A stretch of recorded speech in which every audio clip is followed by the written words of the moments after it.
Padre, te damos gracias porque el día de hoy tu palabra todavía está viva y todavía es suficiente para transformarnos, para renovar nuestro entendimiento, para darnos dirección, para darnos consuelo, para exhortarnos.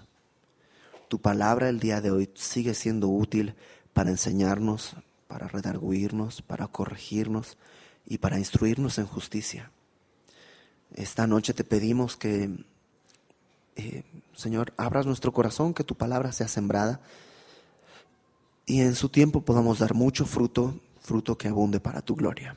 En el nombre de Jesús te lo pedimos. Amén.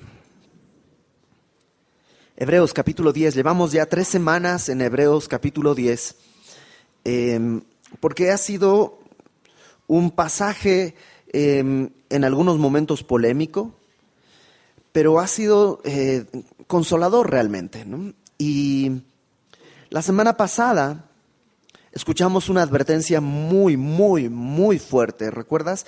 Déjame leerlo. Desde el versículo 26 de Hebreos 10 está esta advertencia. Porque si pecáremos voluntariamente después de haber recibido el conocimiento de la verdad, ya no queda más sacrificio por los pecados, sino una horrenda expectación de juicio y de hervor de fuego que ha de devorar a los adversarios. El que viola la ley de Moisés por el testimonio de 2 o 3 testigos muere irremisiblemente. ¿Cuánto mayor castigo pensáis que merecerá el que pisoteara al Hijo de Dios y tuviere por inmunda la sangre del pacto en la que fue santificado e hiciere afrenta al Espíritu de gracia? Pues conocemos al que dijo: mía es la venganza, yo daré el pago, dice el Señor. Y otra vez, el Señor juzgará a su pueblo.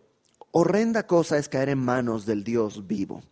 La semana pasada escuchamos esta advertencia y también aclaramos que esta advertencia, para decirlo rápidamente, no sé qué tan rápidamente se puede decir algo que nos tomó 1 hora, pero para decirlo lo más rápidamente que pueda, básicamente el escritor de esta carta nos exhorta a no desechar a Cristo para regresar y abrazar una religión. Ese era el peligro de los hebreos en ese momento. Estaban desechando a Cristo y estaban regresando al sistema religioso del templo, de los rituales, y de eso habían sido rescatados. Entonces es una exhortación fuerte. ¿Y por qué es una exhortación tan fuerte? Sencillamente porque Dios proveyó una salida a nuestra necesidad.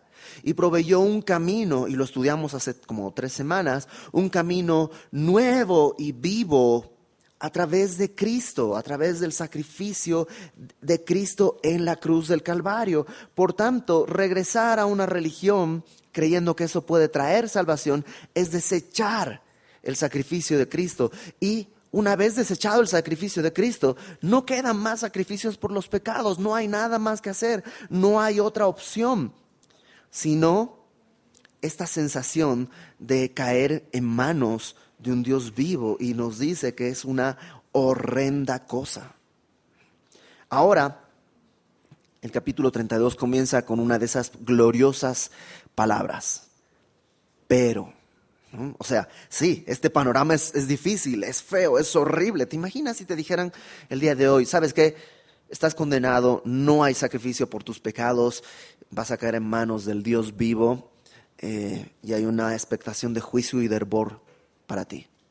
Es horrible, una sentencia espantosa. Pero el versículo 32 va a traer ahora la otra cara de esa exhortación. Dice,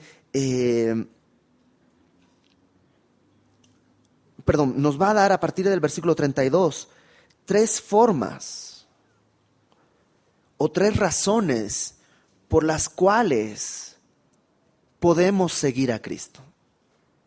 Sí, ponte en el lugar de estas personas. Estos hombres habían sido judíos toda la vida, habían creído en el Evangelio. Eso había ocasionado que hayan sido rechazados, perseguidos.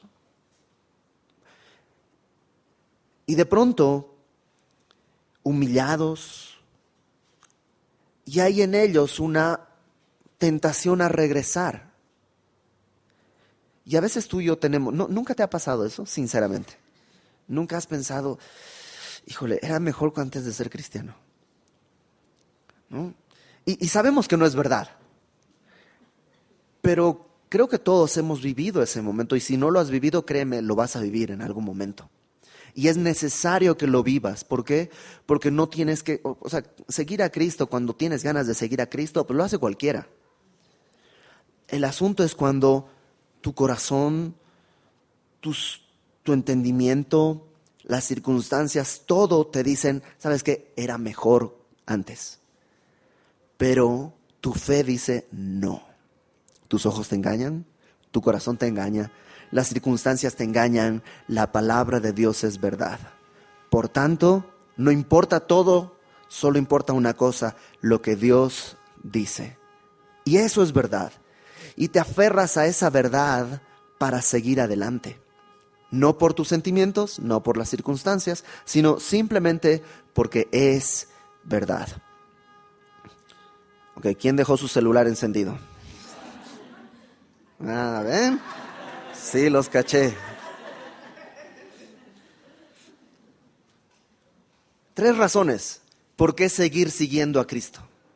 O para que suene más cacofónico, ¿por qué seguir siguiendo al que seguimos? La primera razón está en nuestra experiencia en el pasado. Fíjate, versículo 32. El escritor de esta carta les dice a estos hombres que están a punto de regresar o tentados a regresar, les dice, pero traed a la memoria los días pasados en los cuales, después de haber sido iluminados, sostuvisteis gran combate de padecimientos. Lo que les está diciendo es, traigan los recuerdos del pasado. Ahora, es un hecho que no sirve de nada vivir en el pasado. Y tristemente muchos cristianos viven en el pasado, ¿no? No, sí, yo me acuerdo que antes servía, antes leía mi Biblia, antes hacía mi devocional, antes oraba. Yo cuando recibí a Cristo, o sea, sí es verdad, si tú vives así en el pasado, estás perdiendo por completo la oportunidad del día de hoy. Pero a veces es necesario regresar a hacer un balance de las cosas que sucedieron antes. Y lo que el escritor de esta carta les dice es, después de conocer el Evangelio, después de haber sido iluminados, vino una época difícil. Para un judío, el hacerse cristiano implicaba una traición a su nación. Es una traición a su identidad nacional, una traición a los símbolos nacionales y una traición a su propia familia.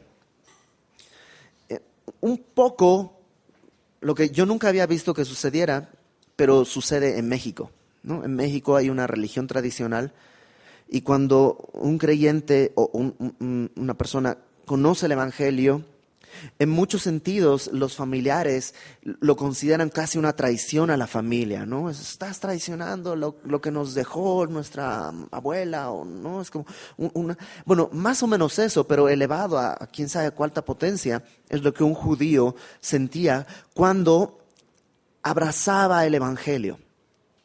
Entonces vino una época muy difícil, dice ahí, sostuvisteis gran combate de padecimientos.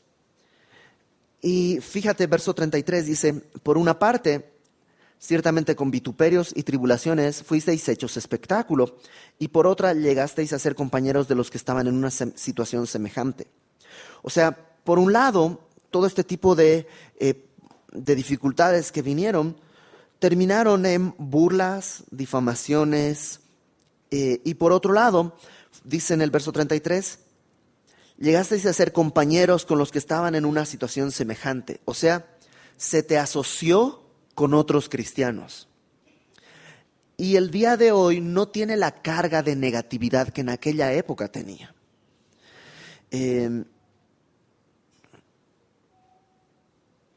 Realmente era una situación prácticamente de una muerte social. Tu familia te negaba. Los que eran tus amigos te desechaban y el resto de la sociedad, porque lo único que te quedaba era la comunión con los otros cristianos, el resto de la sociedad entonces ya te tachaba. A veces no había cómo trabajar, o sea, la situación en general era muy difícil para alguien que dejaba el judaísmo y abrazaba el cristianismo.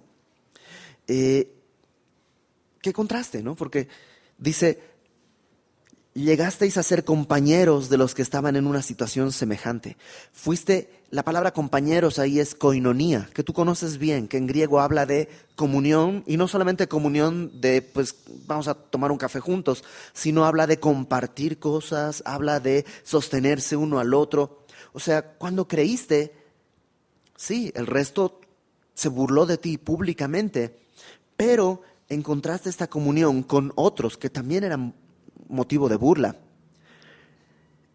Yo creo que está poniendo esta parte como un contraste de lo que vimos, ¿te acuerdas? En el versículo 25, no dejando de congregarnos como algunos tienen por costumbre. ¿No? O sea, encontraste comunión con otros hermanos, no la sueltes. Sí, las cosas fueron difíciles, pero encontraste esto, encontraste comunión con otros hermanos. De hecho, buscaron la comunión entre hermanos a tal punto que fíjate lo que dice el versículo 24. Porque de los presos también os compadecisteis, y el despojo de vuestros bienes sufristeis con gozo.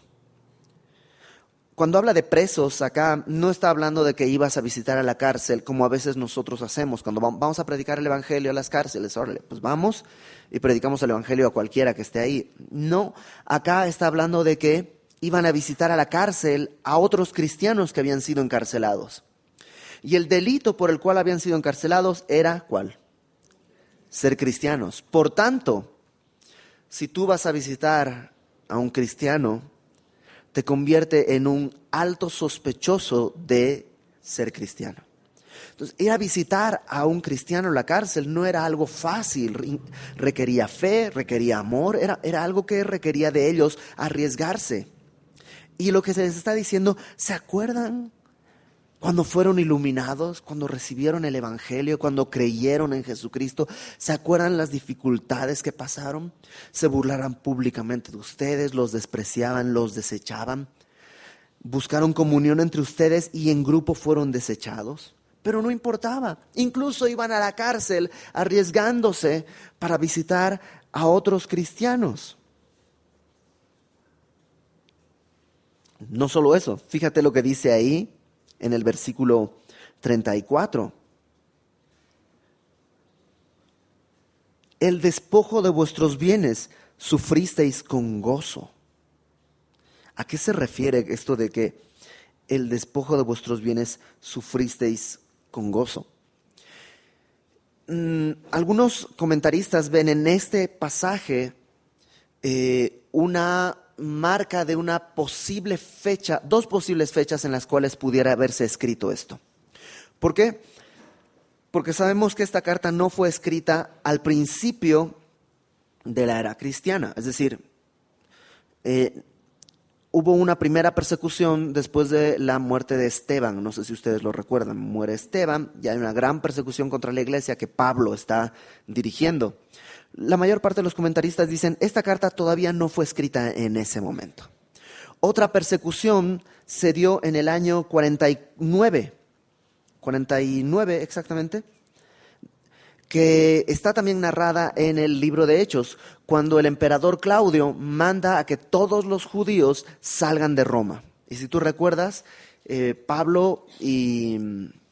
Priscila y Aquila se conocen con Pablo precisamente porque habían tenido que salir de Roma. Entre esos judíos tal vez estaban estos, y ahí es una primera ola de persecución.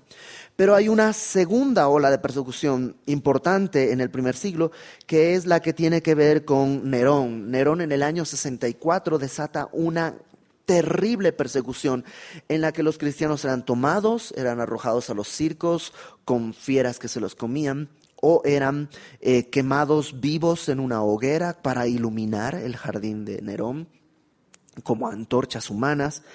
Entonces, esta carta, por eso algunos la fechan entre el 49 y el 64, ¿no? Que de esos eventos está hablando el escritor de esta carta, que ellos vivieron.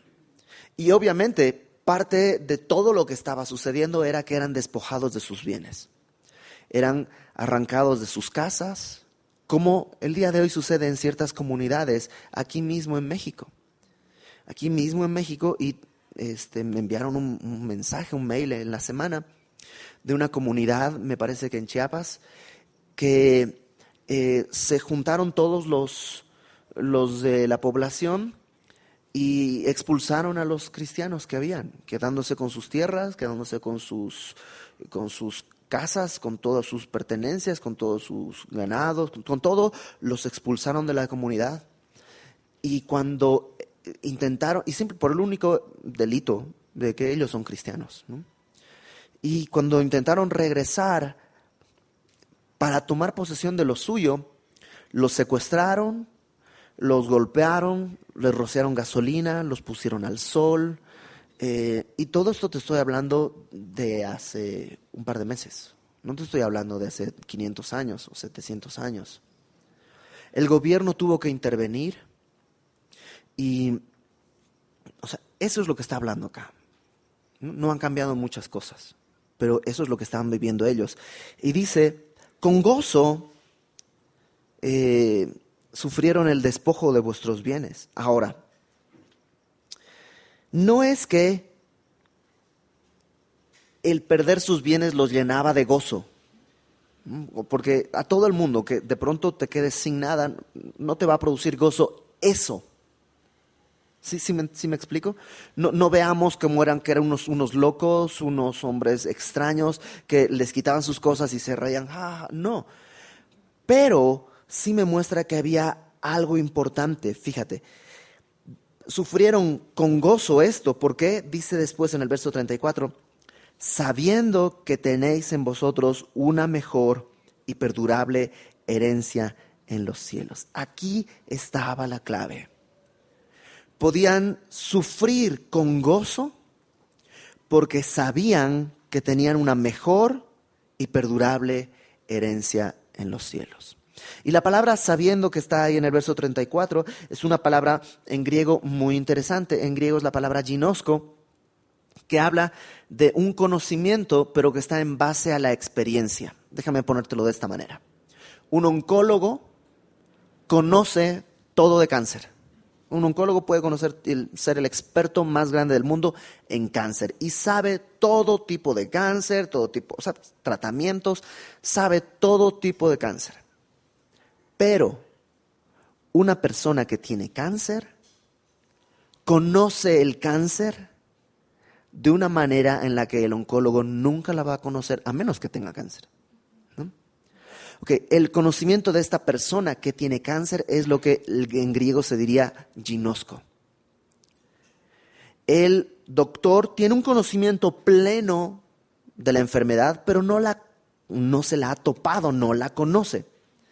Mientras que la otra persona puede que no sepa nada, pero sí la conoce porque la ha experimentado. No tiene que ver con un asunto necesariamente intelectual, sino con un asunto de experiencia. De hecho, este asunto de experiencia puede llegar a ser tan íntimo que cuando en la Biblia se habla de la relación entre un hombre y una mujer en el matrimonio, se dice que José conoció a María, ¿no? Que habla de relaciones maritales y se utiliza esta palabra. O sea, con José ginosco a María. Entonces, ¿qué me está diciendo acá? Que pudieron soportar con gozo el despojo de sus bienes porque sabían, pero no es que sabían como que, sí, yo sé, en el versículo tantos dice, no. Habían experimentado, sabían, tenían comunión que tenían una mejor y perdurable herencia en los cielos. La pregunta sería, ¿cómo estamos nosotros? O sea, si mañana perdieras todo lo que tienes, ¿qué puede suceder potencialmente? Ha sucedido antes a muchos millones de personas en la historia. ¿Se te acabaría la vida o sufrirías, pero con gozo, sabiendo que tienes una mejor y perdurable herencia en los cielos? Fíjate lo que dice Primera de Pedro capítulo 1, versículo 3. Primera de Pedro capítulo 1, versículo 3 dice, bendito el Dios y Padre de nuestro Señor Jesucristo, que según su grande misericordia nos hizo renacer para una esperanza viva por la resurrección de Jesucristo de los muertos. Fíjate, ¿para qué más?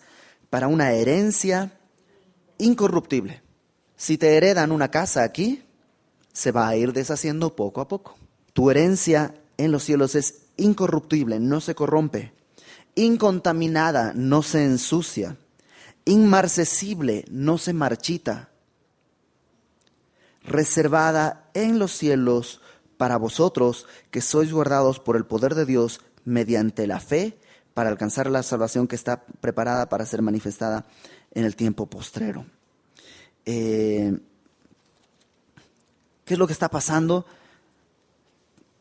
A lo largo de los años, la iglesia cristiana tristemente ha cambiado esta herencia reservada en los cielos, incontaminada, inmarcesible,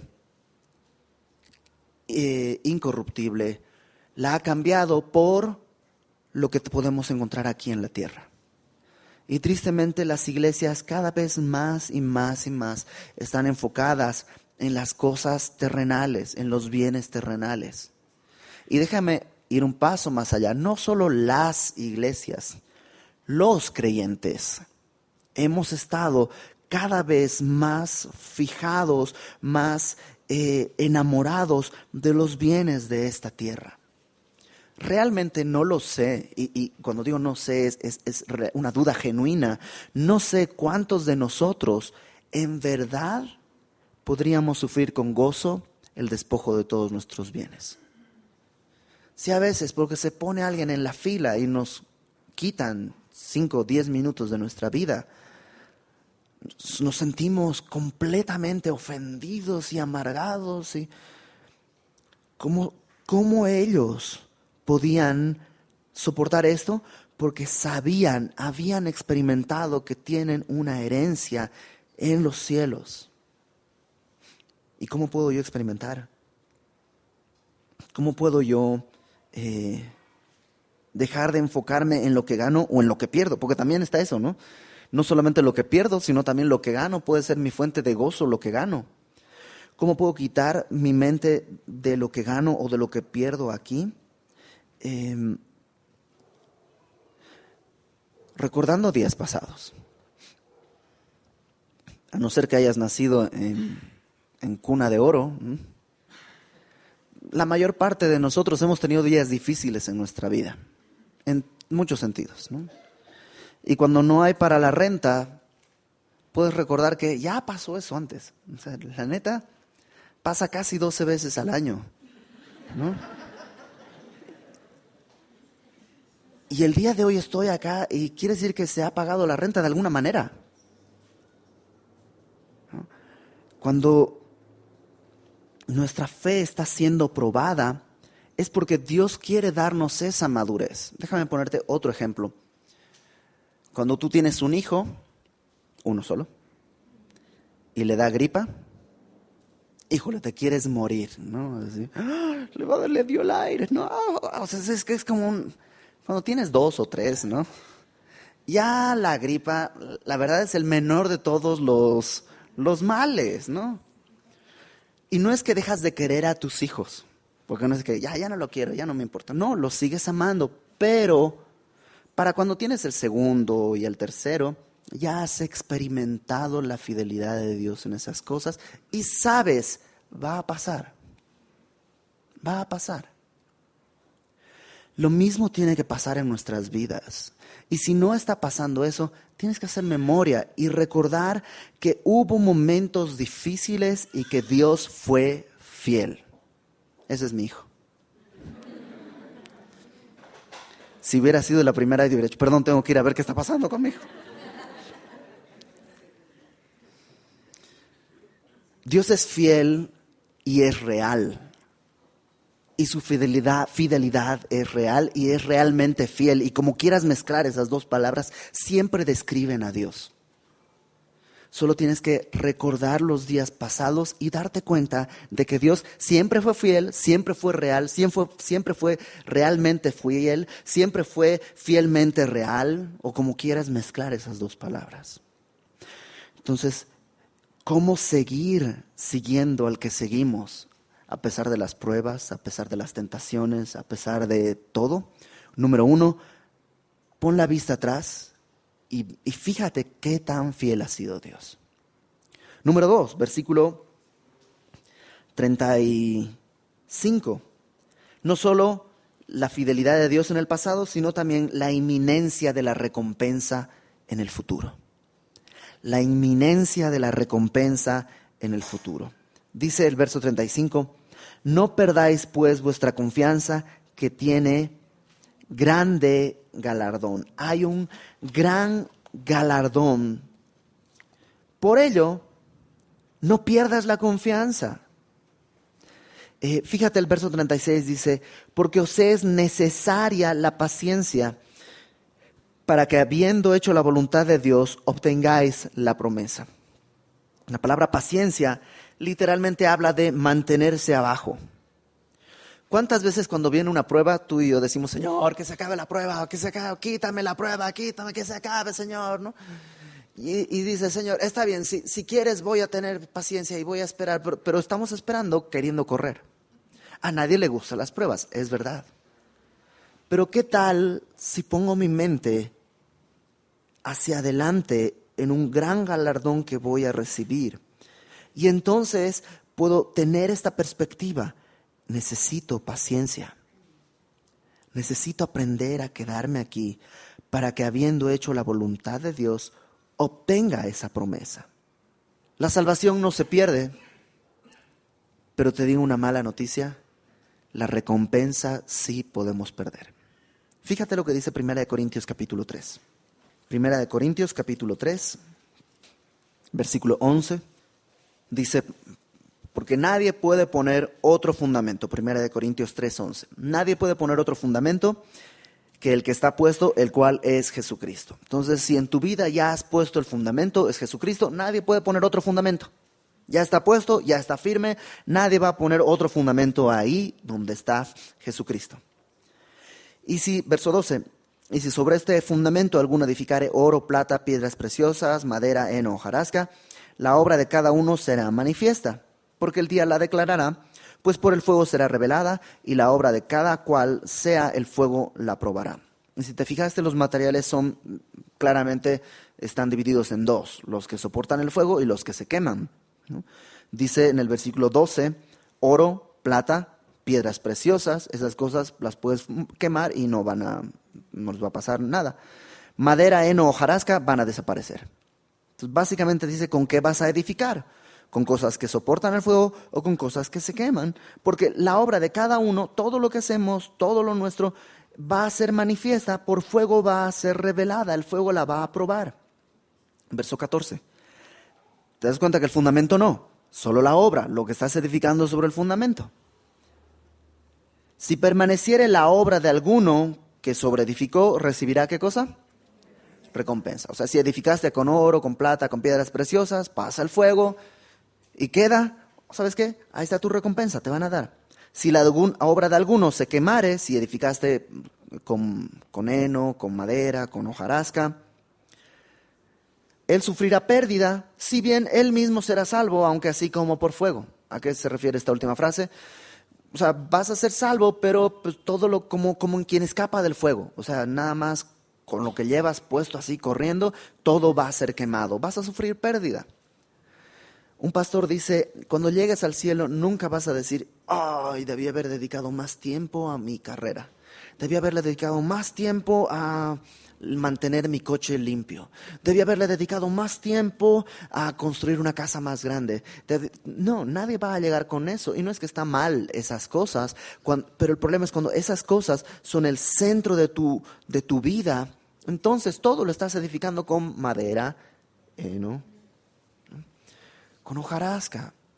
Vas a ser salvo. Nadie está poniendo en duda la salvación. Pero no vas a tener nada. Y hay quien dice por ahí, pero no importa. O sea, con que yo sea salvo, aunque no tenga nada. Sí, pero el Señor habla tantas veces de recompensa que de alguna manera va a importar allá. Algunos piensan que tiene que ver con la capacidad de gozo. O sea, aquellos que tienen la capacidad de gozo más grande van a estar mejor. Todos van a tener el gozo al tope.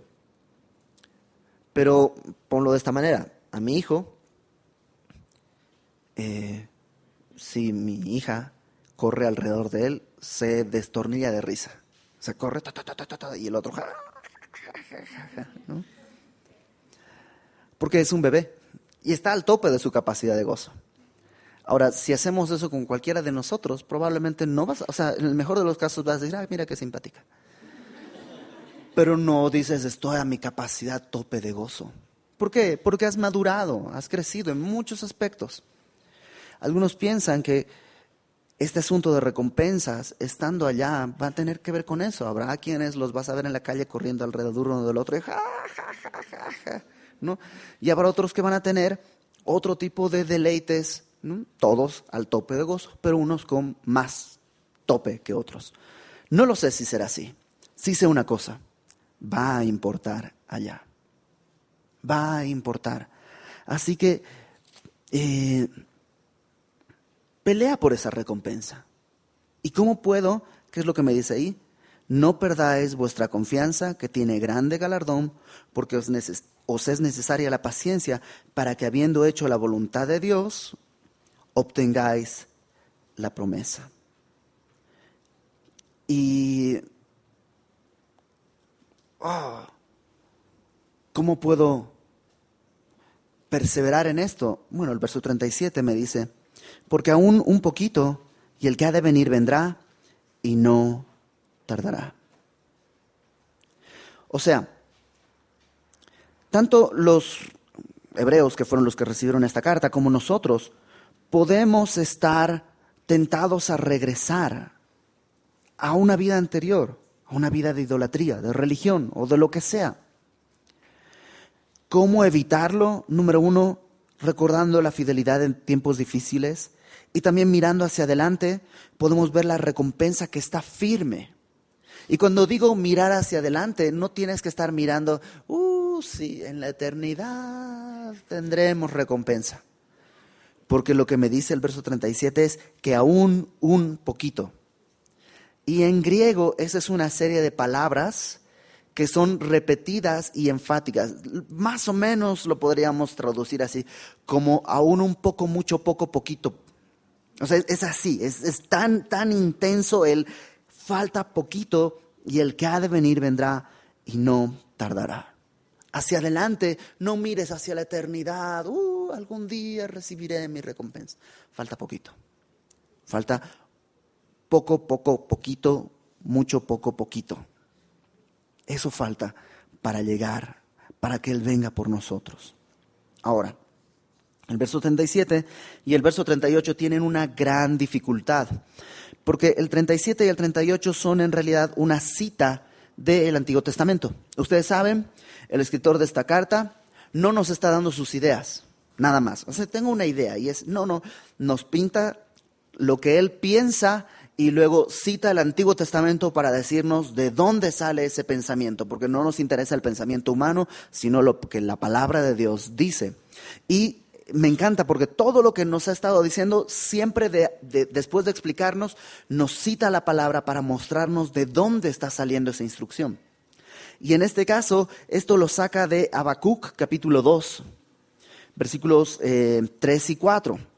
El problema es que si leemos Habacuc, versos 3 y 4, dicen algo distinto de lo que está aquí. Fíjate lo que dice, verso 37 y 38 dice, porque aún un poquito y el que ha de venir vendrá y no tardará, mas el justo vivirá por fe y si retrocediere no agradará a mi alma. Y en Habacuc lo que leemos es,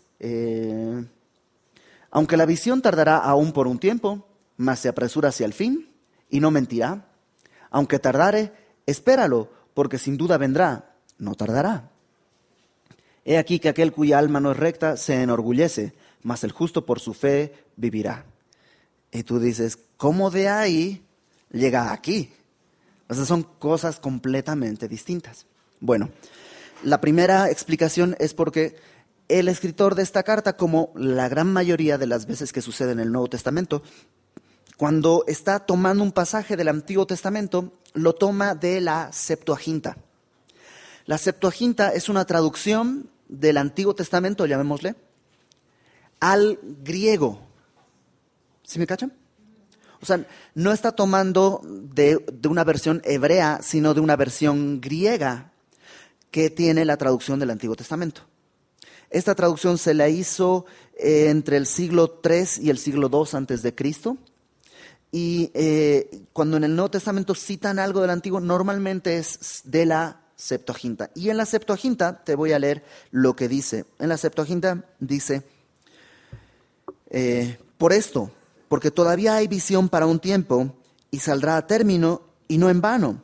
Si tardare, aguárdate, pues viniendo vendrá y no demorará. Ese es el verso 37. Eso, viniendo vendrá, es un poquito. ¿No? Es este intensivo que te decía. Y no demorará. Viniendo vendrá y no demorará.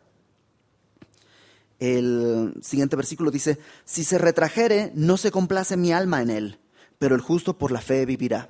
Y eso ya se parece más al verso 38. Si se retrajere, no se complace mi alma, pero el justo por la fe vivirá. Aún así, después de haberlo leído en la Septuaginta, de todos modos surgen algunas complicaciones en esto. Número 1, en el texto de Habacuc está hablando de una visión. Dios le está diciendo a Habacuc, la visión va a venir y no va a tardar. Y viniendo vendrá y no demorará. Básicamente, la visión.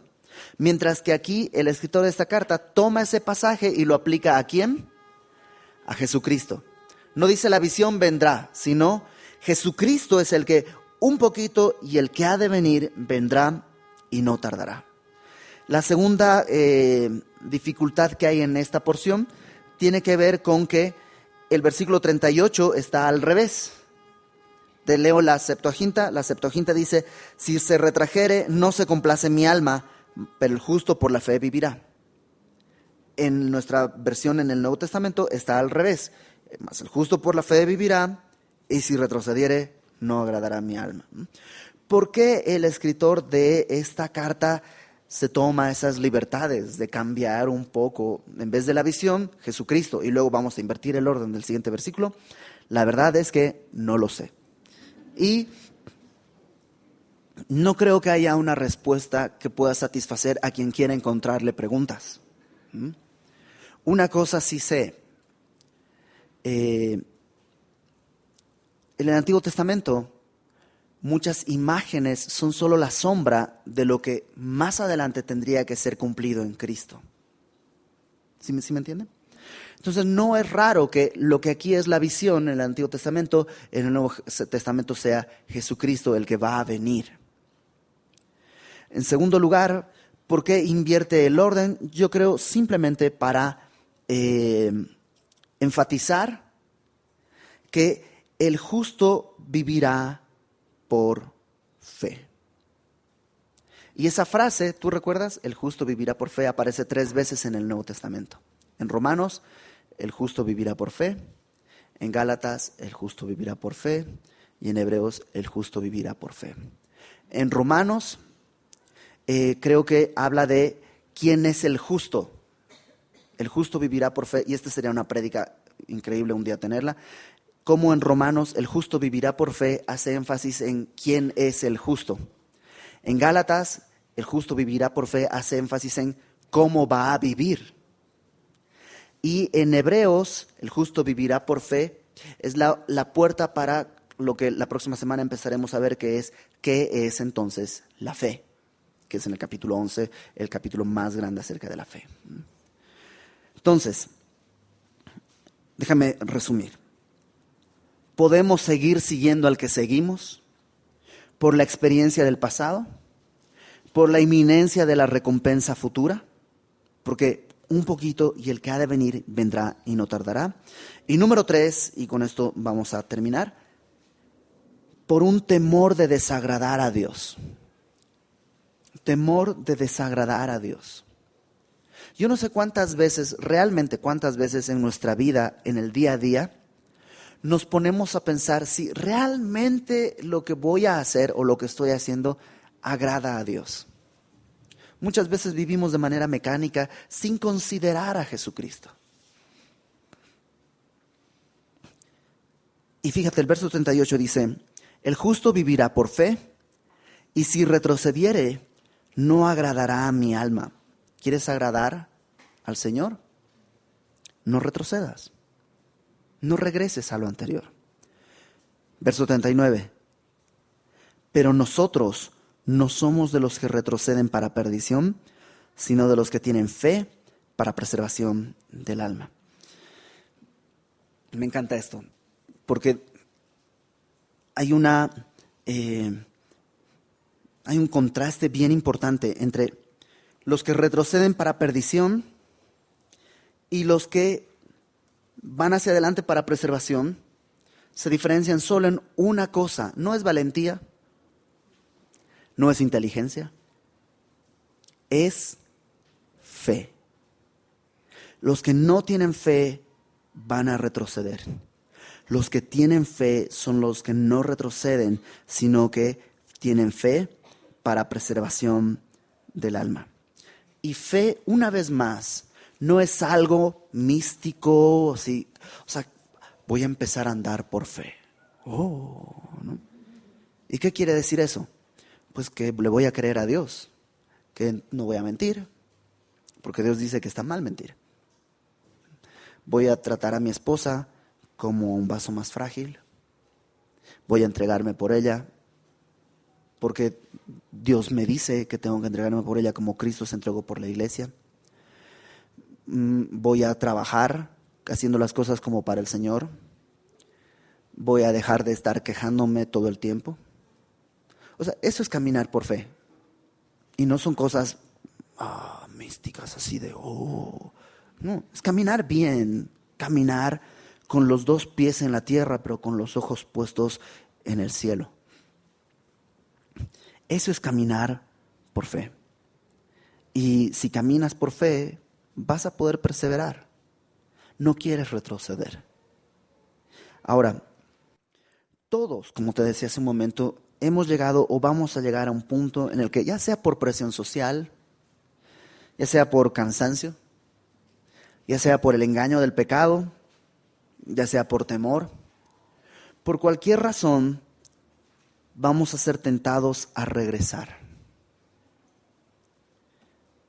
¿Qué tengo que hacer en ese momento? Número 1, recuerda que Dios ya ha sido fiel. Él ya ha sido fiel, es una realidad, no es falso, busca, yo tengo cosas en mi casa que me recuerdan la fidelidad de Dios. Tengo una playera, ¿no? Y te vas a reír, pero es del concierto de Paul McCartney, ¿no? Y la tengo ahí, ¿no? No tanto porque la playera me guste o porque Paul McCartney me guste así tantísimo, sino porque representa una vez lo que Dios me dijo: yo tengo cuidado. Y te voy a dar una playera para que te acuerdes. Y así, tú tienes que tener cosas en tu vida que te recuerden las cosas que pasaron antes.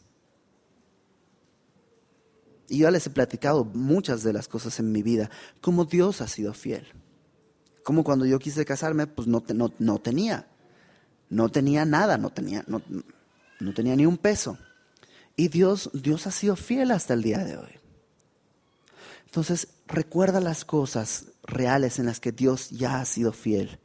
Número 2, con los ojos hacia adelante, piensa que hay una recompensa que está ya a mano. Un comentarista dice: muy pronto vas a cegar aquello que sembraste con lágrimas. Sí, han habido tiempos difíciles, pero muy, muy, muy pronto vas a cegar el fruto de eso. Y va a ser delicioso delante de Dios poder tomar ese fruto y ponerlo a los pies de Cristo. Y decirle: Señor, si hay fruto, te pertenece porque fuiste tú. Y hay una recompensa que vamos a tener con un solo propósito: agarrarle y decirle: Señor, esto te pertenece a ti. Y número 3, número 1, ver hacia atrás, Dios ha sido fiel. Número 2, ver hacia adelante, hay una recompensa para nosotros. Número 3, ¿sabes qué? Seguir es una forma de agradarle. Y Él creo que se ha comportado de una manera en la que queremos agradarle. Cristo ha sido fiel. Queremos agradarle, pues es a través de la fe. Hebreos 11:6 dice, sin fe es imposible de agradar a Dios. ¿Por qué? Porque sin fe es no creerle. Créele, permanece, persevera y no retrocedas. No importa cuál sea tu condición.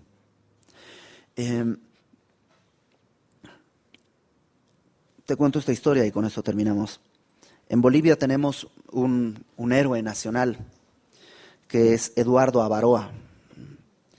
Y hay poemas y todos que te aprendes, ¿no? En el Eduardo Avaroa luchando murió, en el río Loa su sangre dejó, patriota inmolado y todas esas cosas, ¿no?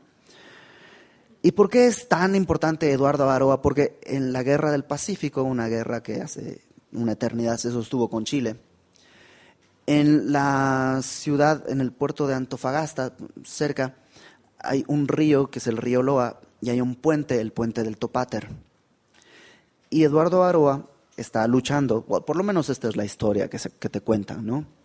Con su fusil, luchando, hasta que todos alrededor de él están muertos menos él. Entonces el ejército le grita, ríndase. Y Eduardo Avaroa contesta, ¿rendirme yo, cobardes? Que se rinda su abuela, ¿no? Y le disparan y muere ahí mismo, ¿no? Y sé que suena jocoso, pero ¿sabes qué? Rendirme yo, o sea, cuando vienen las pruebas, las tentaciones, este gancho que te arrastra a regresar a lo anterior, estos pensamientos de Dios no está siendo fiel, Dios no te está cuidando. ¿Sabes qué? Rendirme yo, o sea, me matan aquí mismo, pero no doy ni un paso atrás. Muerto en Cristo, prefiero 1000 veces que vivir un segundo sin Cristo. O sea, en sus atrios, como un perro, un día, mucho mejor que 1000 años en las regiones de maldad. Y creo que fe, es solo fe. ¿Le has creído? Síguele creyendo. ¿Has sido fiel? Va a seguir siendo fiel. Vamos a orar. Señor, te damos gracias porque sin merecerlo, Señor, ni en la más mínima expresión, tú has sido fiel. No merecíamos nada y tú has sido fiel. Y todos nosotros, todos los que estamos aquí, podemos regresar a un momento en nuestra vida en el que claramente tú has sido fiel y has sido real. Y tu fidelidad ha sido real, tangible, práctica, verdadera. Ayúdanos, Señor, a no olvidar eso. A en los momentos difíciles recordar que tú eres fiel. Y ayúdanos a estar viendo hacia adelante la recompensa que no merecemos, pero que tú has prometido. Ayúdanos a ver esa recompensa que está en los cielos, esa herencia incorruptible, incontaminada, inmarcesible, que está reservada en los cielos para nosotros. Y ayúdanos, Señor, a vivir para agradarte. Señor, yo quiero agradarte. Quiero que en mis conversaciones diarias tú te sientas agradado. Quiero que en mis pensamientos, en lo solitario, tú te sientas agradado. Quisiera, Señor, que en mi conducta día con día tú te sientas agradado. Ayúdame, Señor, a caminar agradándote a ti. Y aún para hacer una petición así, necesito del Espíritu, Señor. Y aún para pedirte esto, necesitamos de Cristo. Así que pedimos esto no por nuestros méritos, sino por lo que Cristo hizo por nosotros en la cruz del Calvario. Amén.